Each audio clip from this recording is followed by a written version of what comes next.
வாழ்க வையகம், வாழ்க உளமுடன். வாழ்க வேதாத்திரியம், குருவே துணை. மனித குலம் அமைதியாக வாழ்வதற்கு மனிதனுக்கு ஆன்மீக அறிவு விளக்கேற்றும் அருள் தொண்டினை ஆற்றி வருகின்ற திருப்பூர் மனவளக்கலை மன்ற அறக்கட்டளையின் அரங்காவலர்களே, மனவளக்கலை ஞானாசிரியர்களே, இந்த வாழ்க்கை வள கல்வியை முறையாக பயின்று கொண்டிருக்கும் மனவள கலைஞர்களே, சிந்தனை ஆற்றல் மிக்க சகோதர சகோதரிகளே, உங்கள் அனைவரையும் பெரும் மதிப்போடு வணங்கி வாழ்த்தி எனது உரையை தொடங்குகிறேன்.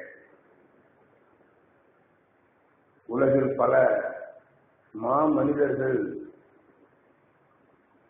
அவதாரம் எடுத்திருக்கிறார்கள். அவதாரம்னா நம்ம என்னமோ நினைச்சிட்டு இருக்கிறோம், ஒன்றும் இல்லை. அவதாரம்ங்கிற வடமொழி சொல்லுக்கு தன்மாற்றம் என்ற பொருள் தான். தன்மாற்றம், தானே மாறுவது தன்மாற்றம். இறைநிலையே வேதாத்திரி மகிழ்ச்சியாக மாற்றம் பெற்றிருக்கிறது. எதுக்கு மாற்றம் பெற்றது? ஒவ்வொருவரும் ஒரு நோக்கத்தோட, ஒரு திறமையோட பிறந்திருக்கிறோம். ஒவ்வொருவருக்கும் ஒவ்வொரு கடமை இருக்கிறது. ஒருத்தர் டாக்டர் ஆகிறதுக்கு கடமை, ஒருத்தர் நர்ஸா வேலை பார்க்கறதுக்கு கடமை, யாராவது நம்முடைய உறவினர் நண்பர் யாராவது மருத்துவமனையில் இருக்கிறாங்க, அவங்கள போய் பார்க்க போறோம். எவ்வளவு சீக்கிரம் அந்த மருத்துவமனையை விட்டு வெளியில வரணுமோ அவ்வளவு சீக்கிரம் வரணும்னு நினைப்போம். இங்க இருக்க பிடிக்காது. எல்லாருக்கும் இந்த வேலை பார்க்கறாங்கல்ல நர்சர், இந்த வேலை எல்லாருக்கும் பிடிக்குமா? பிடிக்காது. சிலருக்கு பிடிக்குது, தெரியும் அங்க எவ்வளவு கஷ்டம் இருக்குதுன்னு தெரியும். ஒரு அவலமான சூழ்நிலை, சில வாசனைகள், அருவருப்பான காட்சிகள், இதெல்லாம் மருத்துவமனையில இருக்கும். அது தெரியும் அந்த நர்ஸ் வேலைக்கு விரும்பி படித்து வேலைக்கு போறாங்க. அங்கேயே உட்கார்ந்துட்டு அங்கேயே டீ சாப்பிடுறாங்க, அங்கேயே சாப்பாடு சாப்பிடுறாங்க. சந்தோஷமா தான் இருக்கு. ஆனா எல்லா ஆளுக்கும் அது இருக்க முடியுமா? நான் அரசு பணியில வேலை கிடைக்காம, அதாவது அரசு பணிக்கு முயற்சி செஞ்சு 2 ஆண்டுகள் ஆச்சு, வேலை கிடைக்கல. அப்புறம் ஒரு நாள் வேலை கிடைக்குது. சந்தோஷமா தான் போனேன். வேலையில ஜாயின் பண்ண அன்னைக்கு அந்த வேலை எனக்கு பிடிக்கல. எப்படா இந்த வேலையை ரிசைன் பண்ணுவோம், வேற வேலை கிடைக்கணும். என்ன பல டெஸ்ட் எழுதியிருக்கிறேன், எனக்கு பிடிக்கல. எப்ப வேற அப்பாயின்மெண்ட் வரும், எப்ப ரிலீவ் ஆகலாம், மனசு பிடிக்கும். கரெக்டா 6 மாதம் வேற ஒரு டிபார்ட்மெண்ட்ல செலக்ட் ஆகி ஆர்டர் வந்தது. உடனே அந்த வேலையை ரிசைன் பண்ண. இந்த சர்வீஸ் கூட கவுண்ட் ஆகும். தொடர்ந்து டிரான்ஸ்பர்ல போயிருந்தா கவர்மெண்ட் சர்வீஸ் ரூல்ஸ். ஏன்னா எனக்கு பிடிக்கல. 6 மாதம் சர்வீஸ் போனா போட்டோம். புரியல ஏன்? ஐ மென்ட் ஃபார் தட். நான் எதற்காக ஆகியிருக்கிறேன், நான் எதற்காக இந்த சமுதாயத்துக்கு வந்திருக்கிறேன். ஒவ்வொருவருக்கும் ஒரு கடமை இருக்கிறது. ஒவ்வொரு வகையான தொழில் செய்வதற்கு. அது மாதிரி இந்த மனித குலத்திற்கு அமைதியான வாழ்க்கைக்கு வழிகாட்டுவதற்கென்ற ஒரு கடமையை நிறைவேற்றுவதற்கு வேதாத்திரி மகிழ்ச்சியவர்கள் போன்றவர்கள் ஞானிகள் அவதரிக்கிறார். மகிழ்ச்சியை சொல்லுவாங்க. இறைநிலை என்னை தேர்ந்தெடுத்து விட்டது. The Almighty has chosen me to serve the society for spiritual advancement. மனிதகுலம் ஆன்மீக அறிவில் உயர்வதற்கு என்னை தேர்வு செய்திருக்கிறது. ஒரு கதம் அவர் தான் சொன்னார். அவர் என்ன சொன்னாரு? எதுக்காக இந்த சங்கத்தை நிறுவினார்? எதுக்காக இந்த மெய் விளக்க தவ மன்றம்? அப்ப அதுக்கு பேர் நான் பயிற்சி எடுத்த போது மனவிளக்கலை மன்றம் அல்ல, மெய் விளக்க தவ மன்றம். இதுக்கு பேர் எனக்கு நான் முதல்ல பயிற்சி எடுத்த போது எனக்கு கொடுத்த ரசீது அப்படித்தான் இருக்குது, வச்சிருக்கேன். மெய் விளக்க, மெய்ப்பொருள், கடவுள், தெய்வம், ஆன்மா பற்றிய அறிவுல தெளிவு வேண்டும், அதை விளங்கிக் கொள்ள வேண்டும். அதற்கு தவம் செய்யும். தவம் செய்து விளங்கிக் கொண்டால், ஆன்மாவை அறிந்து கொண்டால் மனம் வளப்பட்டுவிடும், மனம் அமைதி அடைந்துவிடும். மனமே மனிதன். மனித மனம் அமைதி அடைந்தால் மனிதன், தனி மனிதன் அமைதி அடைந்து விடுகிறான். அமைதி என்ன? துன்பம் இல்லாமல் இன்பங்களை அனுபவித்துக் கொண்டே இருப்பது. எல்லாரும் இன்பமே, எப்பம் எவர் துன்பம் இல்லாமல் இன்பமாகவே வாழ்வது, இன்பத்தில் நினைத்து வாழ்வதே அமைதியான வாழ்க்கை. அப்படி தனி மனிதன் வாழ்ந்தாதான் உலகத்துல அமைதி. அமைதின்னா அந்த தனி மனிதன் மட்டும் அமைதியா வாழ்ந்து பயன் இல்லை. மக்கள் கூட்டம் கூட்டமாக வாழுகிறோம். குடும்பம்ங்கிற ஒரு கூட்டம். அப்ப குடும்பத்தில் அமைதி. குடும்பத்தில் இருக்கிற மக்களுக்கு துன்பம் இருந்தால், என் மனைவிக்கு துன்பம் இருந்தால், என் பிள்ளைகளுக்கு துன்பம் இருந்தால், என் பெற்றோருக்கு துன்பம் இருந்தால், என் உடன் பிறந்தவர்களுக்கு துன்பம் இருந்தால், அது என்னைக்கும் தானே துன்பமாக இருக்கும். அப்புறம் எங்க குடும்பத்தில் அமைதி?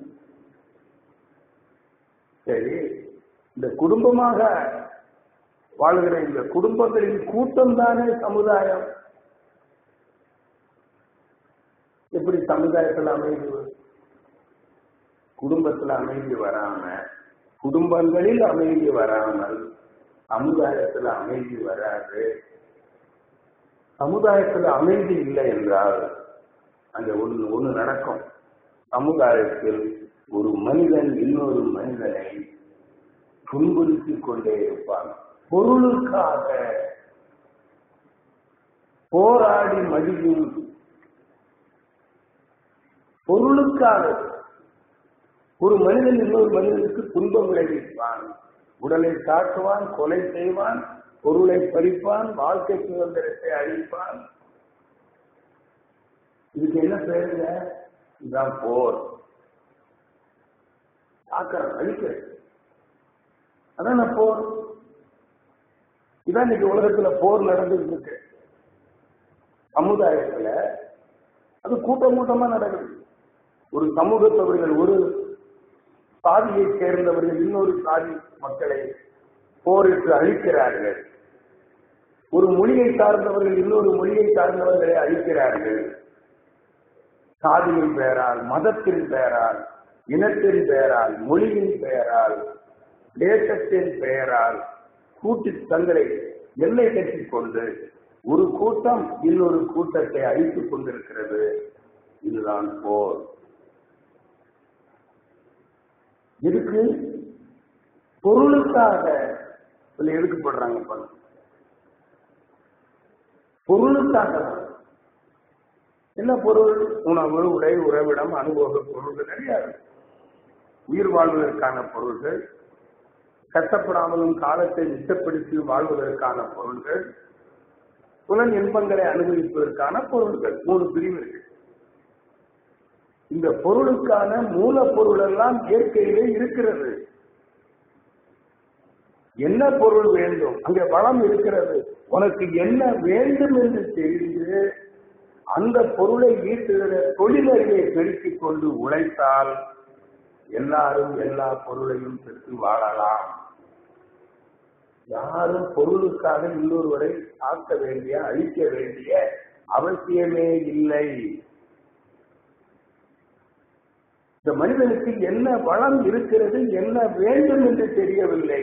வேண்டல் தெரியவில்லை, வளமும் தெரியவில்லை. வேண்டல் வளம் தெரியாமல், வண்டவாளம் தெரியாமல் மனித குலம் வாழ்ந்து கொண்டிருக்கிறது.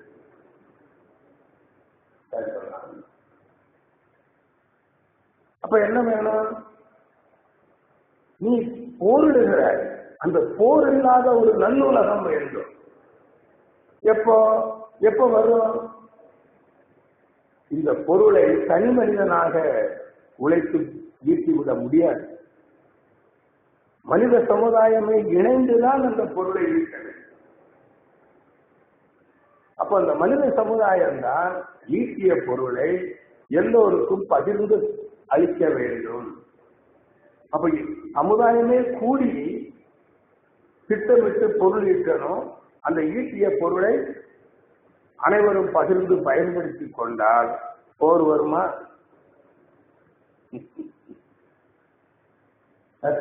பார் முழுதும் பொருட்குறையில் சமநிலைமை வரும் வரையில் நேர் நிற்கும் நீதி உல நலம் உலக அமைதி எனும் சொன்னா அளவுதான் நிற்கும்.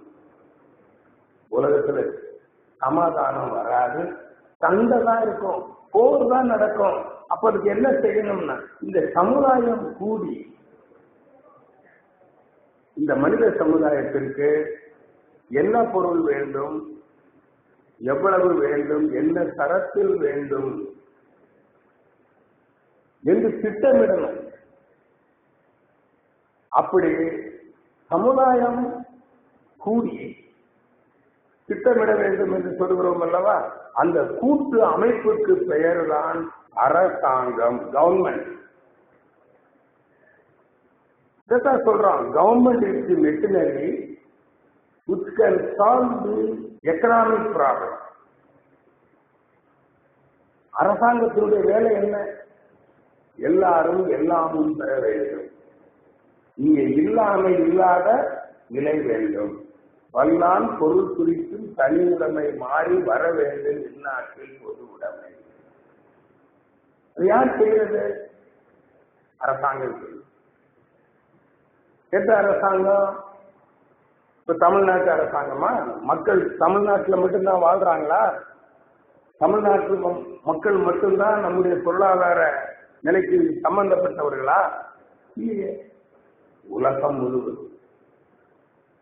அப்படியானால் தமிழ்நாடு அரசு மட்டும் அதை செய்துவிட முடியாது, பாரத அரசும் செய்துவிட முடியாது. உலக அளவில் அரசு வேண்டும். World government. அதுக்குத்தான் முதல்ல உலக அரசு அமையணும். வேதாத்திரி மகிழ்ச்சி அவர்கள் இன்னைக்கு உலக அமைதி தினம் டிக்ளேர் பண்ணாங்களோ, அன்னையில இருந்து ஒவ்வொரு ஆண்டும் 2006 வரையில் அவர்கள் ஆற்றிய உரையில் இதைத்தான் சொன்னார்கள். மனிதன் இன்னும் விலங்குத்தன்மையோடு இருக்கிறான். உலகில் போர், உலக அரசு அமைய வேண்டும். உலக அரசு அமைய வேண்டும் என்கிற எண்ணம் நம்முடைய உள் மனதில் இருந்து இந்த காந்த தளத்திலே பரவ வேண்டும். அதுக்குத்தான் உலக அமைதி தினத்தில் காலையில் 6 மணிக்கு ஆரம்பிக்கணும், மாலை 6 மணி வரையில வாழ்க வையகம் வாழ்க வளமுடன் சொல்லணும்னு சொன்னார். உலகம் முழுவதும் சொல்வார்கள்.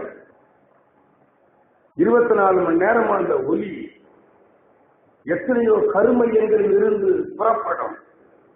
அது வான்காந்த களத்திலே பரவும். உங்களுக்கு தெரியுமோ என்னமோ, ரஷ்யாவுக்கும் அமெரிக்காவுக்கும் மிகப்பெரிய பிரச்சனை ஒரு காலத்துல. ஒரு முறை ரஷ்ய தலைவரும் அமெரிக்க தலைவரும் ஒரு கப்பல்ல சந்தித்து பேச போகிறார்கள். மகரிஷி அப்ப சொல்லுவாங்க, இந்த வேர்ல்டு கவர்மெண்ட் வரணும்னா முதல்ல அமெரிக்காவும் ரஷ்யாவும் இணக்கமாகணும். இந்த 2 பேருக்கிட்ட இருக்கக்கூடிய பிணக்கு ஒளிந்தால் ஒழிய உலக அரசு வர முடியாது. மகரிஷி வாழ்க மௌனம் இருந்தாங்க. நவம்பர் மாதம் முழுவதும் மௌனம் இருந்தார்கள். கோவையிலே 48 நாள் மௌனம் இருந்தார்கள். பேருக்கு மலையத்துல எதுக்கு சொன்னாங்க? உலக அமைதிக்கு. மகிழ்ச்சி என்ன பண்ணாங்க? மௌனத்தில் நுழைந்த முத்துக்கள் இன்னைக்கு இந்த நூல் வெளியிடப்பட்டிருக்கிறது. ஆகியாங்க அவங்க செஞ்சதெல்லாம் வாழ்க வையகம், வாழ்க வளமுடன், வாழ்க வையகம், வாழ்க வளமுடன். இந்த உலக அமைதிக்காக மௌனம் இருந்தார்கள். அதைத்தான் உலக அமைதி தினம், என்னுடைய பிறந்த நாள், நான் உலக அமைதிக்காகவே பிறந்தவன்.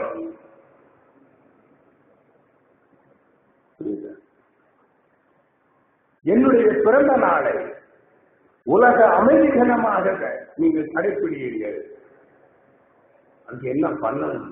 முதல்ல எல்லாரும் இந்த கருத்தை மனதில் வச்சுக்கிட்டு வாழ்க வையகம், வாழ்க வளம். அப்ப வாழ்க வையகம்னு சொல்லும் போது உலக அரசு அமையணும், உலக அரசு அமையணும், உலக அரசு அமையணும். அது கூட அவர் ஒரு பாவனையை கொடுத்தார். ஐக்கிய நாட்டு சபையவே உலக அரசாக நாம் மாற்றி அமைத்து விட முடியும். அதுக்கு திட்டங்களை கொடுத்தார்.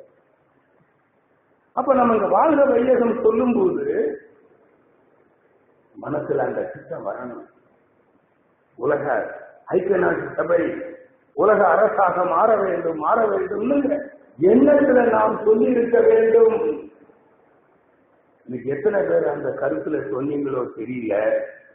இனியாவது மகிழ்ச்சி சொல்லி இருக்கிறாங்க. ஒவ்வொரு நாளும் காலையில் ஒரு மனவள கலைஞன் எழுந்தவுடன் உலக அரசு அமைய வேண்டும் என்ற எண்ணத்தில் வாழ்க வையகம், வாழ்க வளமுடன் என்று 10 முறை சொல்லுங்கள். மனசுக்குள்ளே நான் இன்னை வரைக்கும் சொல்லிட்டு வரேன். 38 வருஷமா நான் சொல்லிட்டு வரேன். எண்ணிக்கை பெருக வேண்டும். சும்மா ஏதோ உதட்டளவுல சொல்லி உலக சமாதானம், ஏன்னா நிறைய பேர் சொல்லும்போது உலக சமாதானமா, உலக அரசா வருமா? கலியுகத்துல வராது. நிறைய பேர் இப்படிதான் சொல்லிட்டு இருக்காங்க, கலியுகத்துல வராதான். ஏன்னா கலியுகத்துல இப்படித்தான் இருக்குமா, நாசமாதான் போவானா. இதுக்கு பேர பார்த்துட்டா நண்பர்களே, இந்த உலக அமைதி தின விழாவில் நான் வாழ்க வையகம் என்கிற இந்த மந்திர சொல்லை எந்த உணர்வோடு நான் சொல்ல வேண்டும் என்பதை உங்களுக்கு எடுத்து சொல்ல வேண்டிய கடமைப்பட்டிருக்கேன். வாழ்க வளமுடன் என்ன? ஒவ்வொரு தனி மனிதனுடைய மனமும் வளப்பட வேண்டும். மனதுக்கு எது வளம்? மனதை அறிந்த அறிவே மனதுக்கு வளம். What is mind? அறிவுதான் மனதுக்கு வளம். மனம் அமைதி அடைய வேண்டுமானால், மனசுக்கு அமைதி சொன்னீங்கல்ல, மன அமைதி, மன அமைதி. மகிழ்ச்சி என்ன சொல்லியிருக்கிறாங்க? எப்ப மனம் அமைதி அடையும்? மனதை அறிந்தால் மனம் அடங்கும். சொல்லியிருக்கிறாரே இல்லையே? அது என்ன அர்த்தம்? மனம் அடங்கினா அதான் அடக்கம் அமர்வு.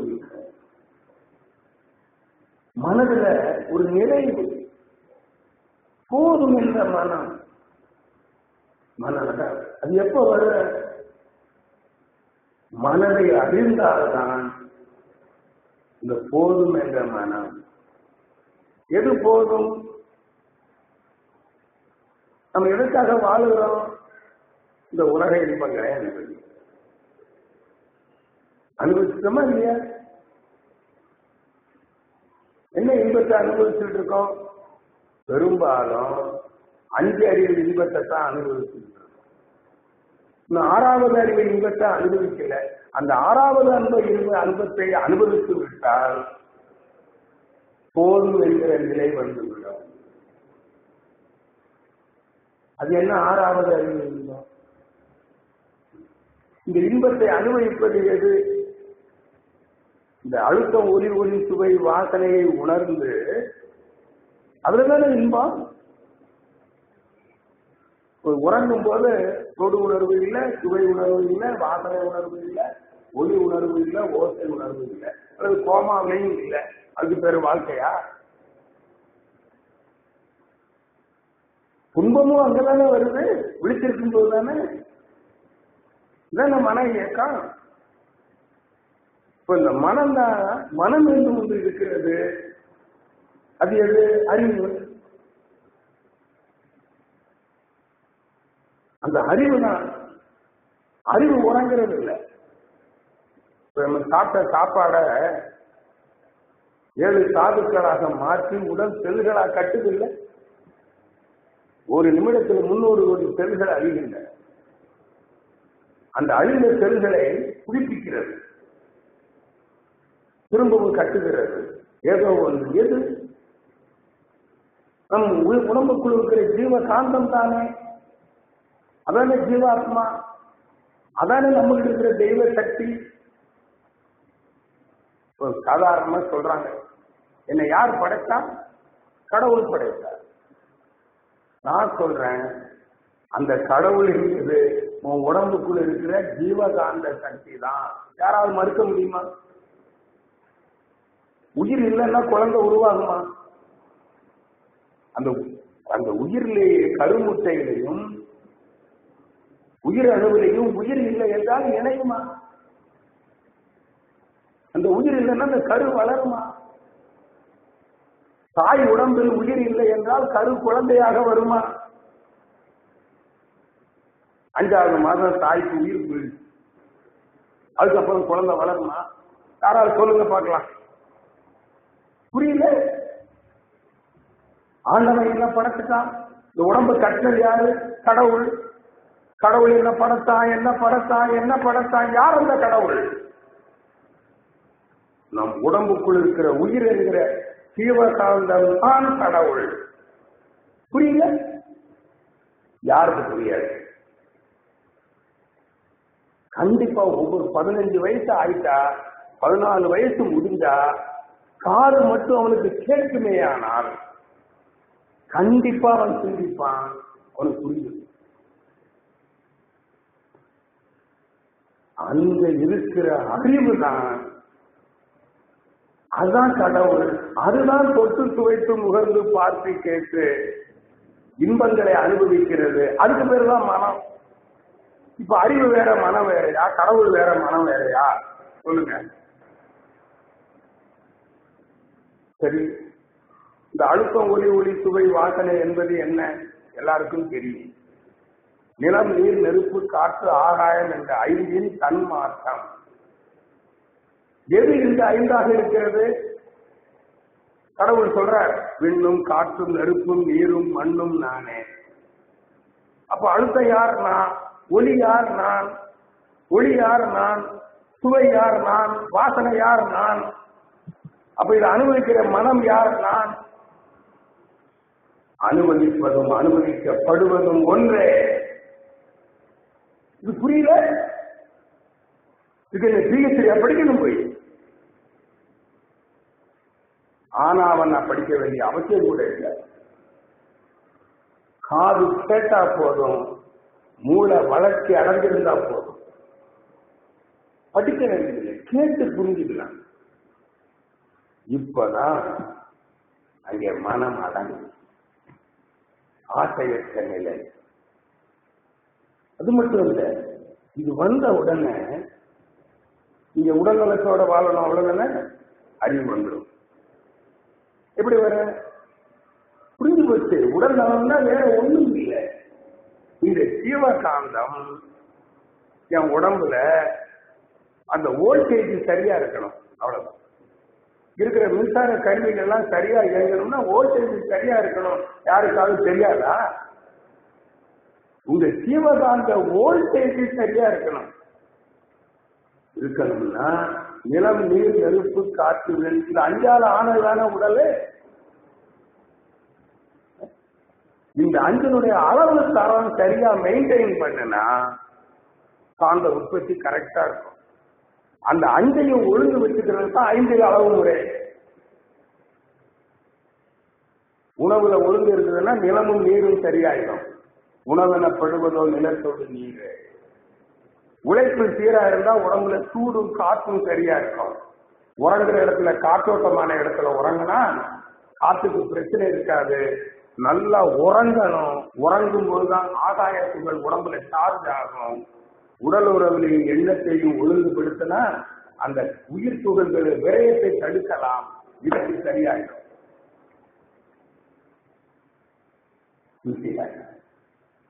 உடல் நலத்தோடு வாழ்ற அறிவு வந்துட்டா வரலையா?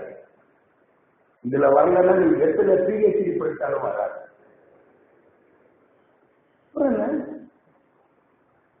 என்ன பிரச்சனை? பிரச்சனை இல்லைன்னா துன்பம் இல்லை. தனிமனிதனுக்கு உடல் பிரச்சனை இல்லை. பொருள் தானே இப்ப எல்லாம் இருக்கு.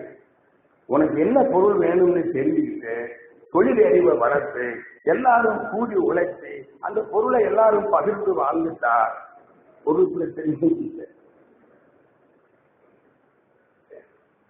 ஏன் ஒருத்தர் தீர்ந்து செய்யறான்? அன்பு இருக்குதா?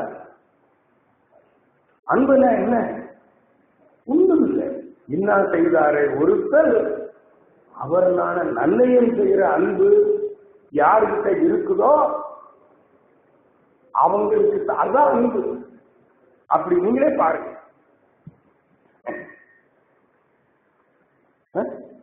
இரண்டு ஒழுக்க பண்பாடு. அந்த அன்பு மலர்ந்து இருந்தா ஒரு மனிதன் இன்னொரு மனிதனுக்கு தீங்கு செய்வானா? 14 வயதுக்கு மேற்பட்டவங்க கிட்ட எல்லாம் இந்த அன்பு வர்றது இல்லை. பெரிய கஷ்டமா? வேற ஒண்ணு இல்லை. நீ யார், நான் யார்? எல்லாரும் அந்த இறைநிலை தான், ஆதிகளும் பரம்பொருள் தான் எழுத்து பெற்று எல்லாரும் ஆதிக்குங்கிறது தெரிஞ்சுக்கிட்டேன்னா இப்ப நீரும் நானும் ஒண்ணுதானே. அன்பு வருமா வராதா? அப்ப இந்த நாட்டில் உள்ள குற்றங்கள் இருக்குமா? காவல்துறை நிலையில் இருக்குல்ல, குற்றம் செஞ்சவங்க எல்லாம் யாரு? 14 வயசுக்கு கீழ்பட்டவனா மேற்பட்டவனா? என்ன கேள்வி? வீட்டுக்குள்ள பொழுது முன்னாடி சண்டை வருமா? சண்டை ஒரு பிணக்கு வேறு, பிரிவு வரக்கூடாது. பிணக்கு வரலாம், பிணக்கு வந்தாதான் சோகம். வள்ளுவர் கூட சொல்வார், ஊடல் ஊடல் வரணும், விரிசல் வரக்கூடாது. ஊடல் வந்தா திரும்ப கூடிக்கும். ஒரு என்னுடைய நண்பர் ஒருத்தர் சொல்வார், ஊடல் எத்தனை மணி நேரத்துக்கு என்ன? விடிய முன்னால ஊடல் முடிஞ்சிடணும். விடிஞ்ச பிறகும் ஊடல் தொடர்ந்தால் அது விரிசல்ல போய் முடியும்.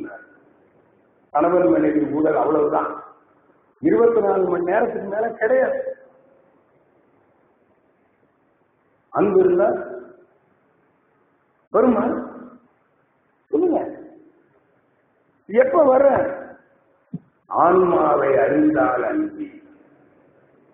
அதான் தனி மனிதனுக்கு அமைதி, ஆன்மீக அறிவு. அதான் சாமி சொன்னாங்க, ஆன்மீக அறிவு விளக்கேற்றுங்கள். இன்னைக்கு கூட பேஸ்புக்ல போட்டிருக்கிறேன். ஏன் இன்று உலக அமைதிக்கு நாம் வேதாச்சரி மகிழ்ச்சி இன்னைக்கு அவதாரம் எடுத்த நாள். அவர் என்ன சொன்னாரு? உலக அமைதிக்கு ஆன்மீக அறிவு விளக்கேற்றுங்கள். அவன் ஆன்மீக கல்வி, மனவளக்கலை. அப்ப இது ஆன்மாவை அறிவதற்கான கல்வி என்ற எண்ணத்தில் நாம் கற்க வேண்டும். நீங்க சர்டிபிகேட் கோர்ஸ் ஜாயின் பண்ணாலும் சரி, டிப்ளமா டிகிரி ஜாயின் பண்ணாலும் சரி, நீங்க மனசுல சொல்லணும், எதுக்காக நான் இதை கற்கிறேன் என்றால் ஆன்மாவை அறிவதற்காக நான் கற்கிறேன். நான் வேலைக்கு போறதுக்குன்னு சொல்லக்கூடாது. நாம் ஆசிரியரா வரணும், அசிஸ்டன்ட் ப்ரொஃபஸரா வரணும் இல்ல.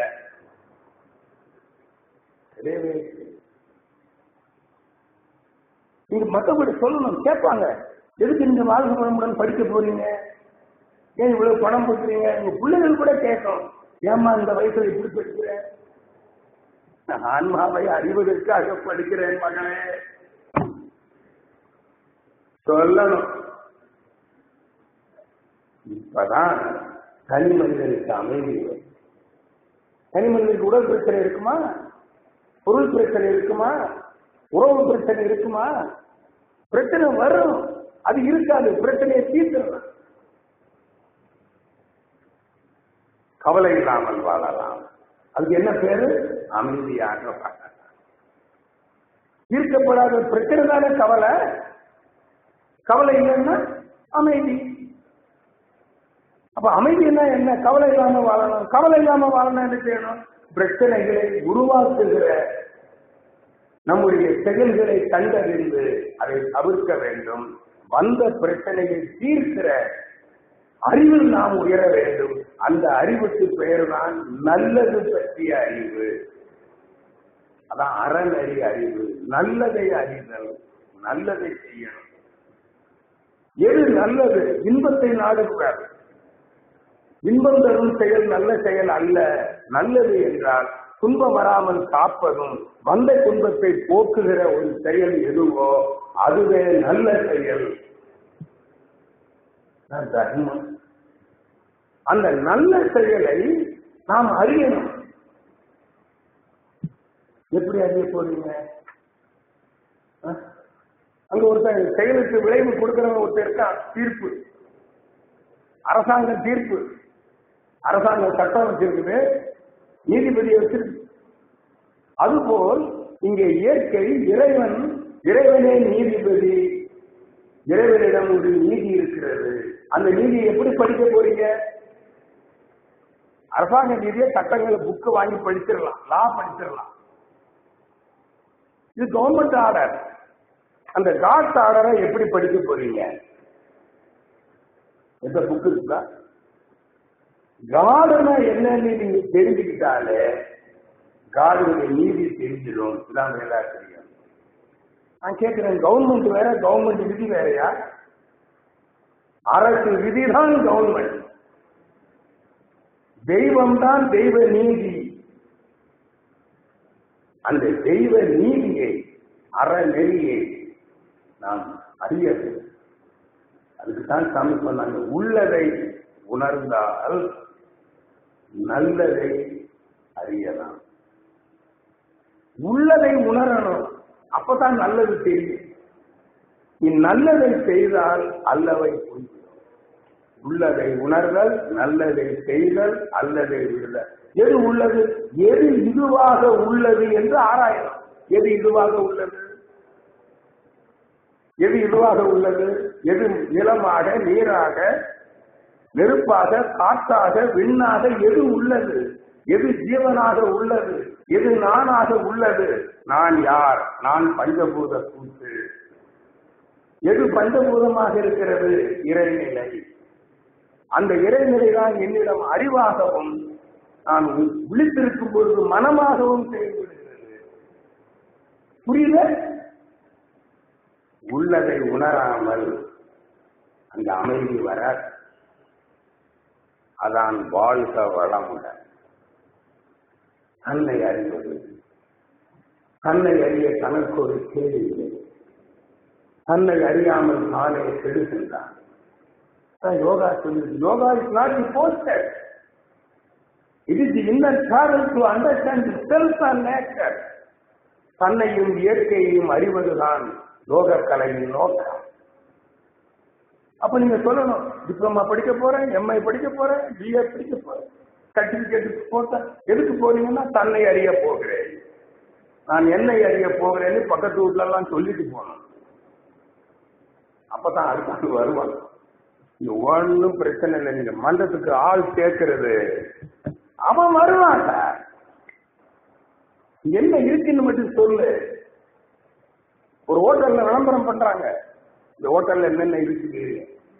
ஒரு தடவை ஒருத்தன் வந்து சாப்பிட்டவன் அவன் 10 பேருக்கு சொல்றான்.